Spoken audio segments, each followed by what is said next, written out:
Dinas Kominfo dan Persandian Kabupaten Buleleng kajantenang kekirangan pegawai programmer sajeroning midadapin aplikasi sanewenten.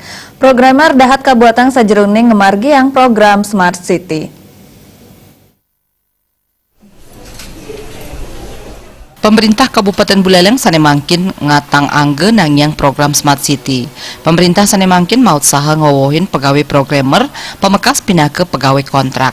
Sanemangkin Dinas Kominfo dan Persandian Kabupaten Buleleng wantah medue kali programmer saha kepatutang mangdang limbakang sistem aplikasi ring pemerintahan sanesampun wenten. Dasan sistem aplikasi pemerintahan taler patut keadungang.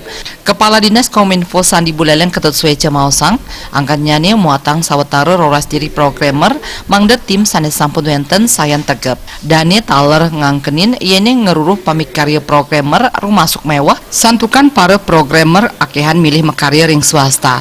Sangkaning punike jagi kaut sahayang mangda anggaran saneka icen majeng tenaga ahli sayan ageng.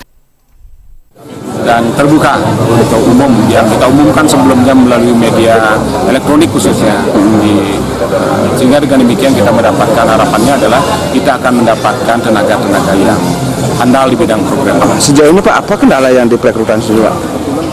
Sebetulnya gini, kita ke depan ini kan dalam rangka menyiapkan lembaga-lembaga di pemerintah Kabupaten Buleleng pada umumnya untuk untuk menyiapkan aplikasi sistem informasi sesuai dengan tuntutan zaman, ya, seperti yang perlu dikenal di Pemda namanya e-government dan di daerah namanya ada orang menyebut dengan Smart City.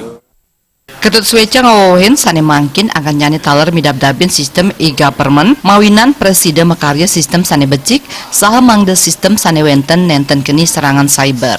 Antuk punike kabuatan pamikarya sane sayuwakti waget. Komang